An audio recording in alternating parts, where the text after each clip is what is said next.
Shampoo ज़रूरत को नहीं है। बनाने के लिए नारियल आप बाज़ार से भी ला सकती हैं, लेकिन अक्सर औक़ात ऐसा होता है जब हम किचन की शेल्फ़ वग़ैरह की सफ़ाई कर रहे तो होते हमें हैं शॉपरों में पुराना के बाद नारियल इसको मिल मैंने जाता हम चूल्हे पे कुक नहीं किया, क्योंकि अगर इसको मैं पकाती तो इस ख़त्म हो और जाती नारियल का मिल्क खुश्क हो के नारियल के तेल में तब्दील हो जाता। इस्तेमाल करने से पहले शेक करना ज़रूरी है। अस्सलाम वालेकुम। नारियल के हमारी मजमूई सेहत पर इस कदर फ़ायदे हैं कि बाज़ मज़ाहिब में नारियल को देवता का दर्जा दिया जाता है और इसे देवताओं की खुराक भी कहा ये ना जाता सिर्फ है। जिल्द और बालों के लिए बहुत फ़ायदा मंद है, बल्कि ज़च्चगी के दौरान और ज़च्चगी के बाद भी इसका इस्तेमाल ख़वातीन की सेहत के लिए बहुत ही मुफीद है। रोज़ाना थोड़ी सी मिकदार में नारियल खाना ख़वातीन के लिए बहुत फ़ायदा मंद है। इससे ख़वातीन की अंदरूनी बहुत सारी तकालीफ दूर होती हैं। कमर दर्द और लेकोरिया जैसे इमराज के लिए भी ये बहुत फ़ायदा मंद है। रोटी पर घी की बजाय नारियल का तेल लगा के खाया जाए, या फिर इसका सालन में इस्तेमाल किया जाए, या फिर इसको वैसे ही 1-2 चम्मच रोज़ाना अगर पी लिया जाए, ये ना सिर्फ हमारी जिल्द को बल्कि हमारे बालों को भी बहुत ज़्यादा लचकदार और खूबसूरत बनाता है और हमें मुकम्मल सेहतमंद रखता है। लेकिन आज हम नारियल के साथ एक बहुत ही ज़बरदस्त सा शैम्पू बनाएंगे, जिसके इस्तेमाल से बाल बहुत ज़्यादा खूबसूरत रहेंगे। नारियल का तेल बालों को फटने से बचा के बालों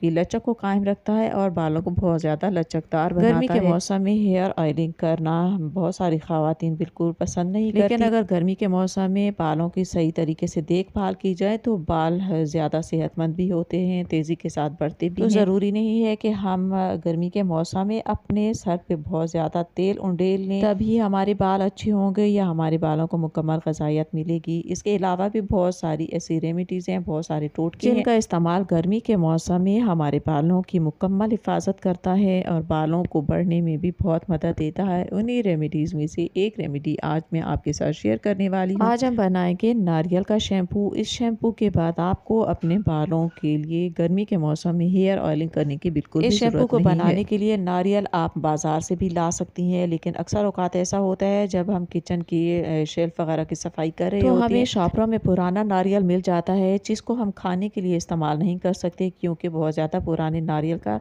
जायका तब्दील हो चुका होता है। लेकिन इस नारियल को फेंकने के बजाय हम ये एक बड़ा ज़बरदस्त सा शैम्पू घर पे तैयार कर सकते हैं। मेरे पास एक छोटा नारियल का टुकड़ा था जो बहुत ही खुश्क हो चुका था। इसको मैंने तमाम रात के लिए पानी में भिगो के रख दिया। नरम होने के बाद इसको मैंने कद्दूकश कर लिया। अब इसको हम साइड पे रखते हैं और नेक्स्ट स्टेप की तरफ चलते हैं। अब हमें चाहिए फ्रेश एलोवेरा जेल। एलोवेरा भी हमारे बालों के लिए बहुत ही फ़ायदेमंद है। इस दोनों को जब हम एक कॉम्बिनेशन में बनाएंगे तो ये हमें बहुत ही ज़बरदस्त और हैरान कुन रिजल्ट हमारे आसपास हमारे किचन में इतनी इस तरह की चीज़ें बिखरी पड़ी होती हैं, जिनकी इफ़ादियत से हम बिल्कुल ही वाकिफ़ नहीं होते, लेकिन इनको अगर हम सही तरीके से इस्तेमाल करें तो ये ना सिर्फ हमारे जिल्द को बल्कि हमारे बालों को भी बहुत फ़ायदा देती हैं और हम बाज़ार की महंगी और आर्टिफिशियल चीज़ें ख़रीदने से भी बच जाते हैं, बल्कि फ़जूल के अखराजात से भी बच जाते हैं, क्योंकि बाज़ार के प्रोडक्ट्स महंगी तो बहुत ज़्यादा होती हैं, लेकिन इतने महंगे हमें रिज़ल्ट नहीं देती जो रिज़ल्ट हमें फ्रेश चीज़ें देती हैं। 4 से 5 नारियल के बुरादे में मैंने डाली है आधी प्याली फ्रेश एलोवेरा जेल की। अब इन दोनों को हमने बहुत अच्छे से ग्राइंड कर लेना है। इसको हमने इतना ग्राइंड करना है कि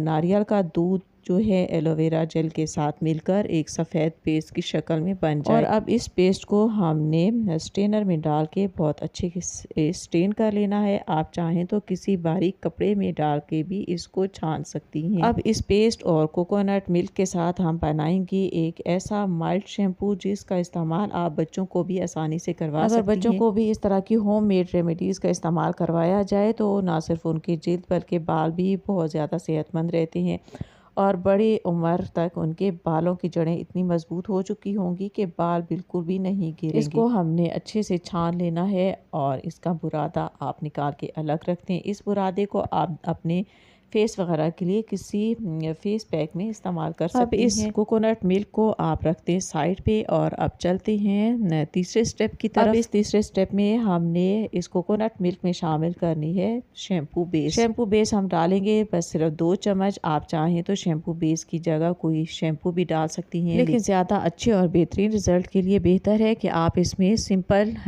शैम्पू बेस का ही इस्तेमाल करें। सिर्फ 2 चम्मच शैम्पू बेस डालने के बाद इसको मैं दोबारा ग्राइंडर जार में डाल के इसको मज़ीद पेस्ट बनाऊंगी ताकि शैम्पू बेस इसमें बहुत अच्छे से हल हो जाए। शैम्पू पेस्ट डालने के बाद इसको मैंने हम चूल्हे पे कुक नहीं किया, क्योंकि अगर इसको मैं पकाती तो इसमें फ्रेश एलोवेरा जेल की इफादियत बिल्कुल ख़त्म हो जाती और नारियल का मिल्क खुश्क हो के नारियल के तेल में तब्दील हो जाता। इसलिए इसको मैंने कुक नहीं किया। बस इसमें थोड़ी सी शैम्पू पेस्ट डालने के बाद इसको बहुत अच्छे से ग्राइंड करें ताकि इसका इस तरीके से हल्का सा पेस्ट बन जाए। ग्लिसरीन वगैरह का इस्तेमाल भी नहीं करना, क्योंकि कोकोनट का ऑयल इसमें मौजूद है। बस ये एक बहुत बेहतरीन और कम खर्च कोकोनट शैम्पू तैयार है। इस शैम्पू को हर दफ़ा इस्तेमाल करने से पहले शेक करना ज़रूरी है। इस शैम्पू को फ्रिज में भी रख सकती हैं। इसकी शेल्फ लाइफ सिर्फ 1 हफ्ता है। हफ्ता 10 दिन के बाद आप दोबारा इस शैम्पू को तैयार करके इस्तेमाल करें तो ज़्यादा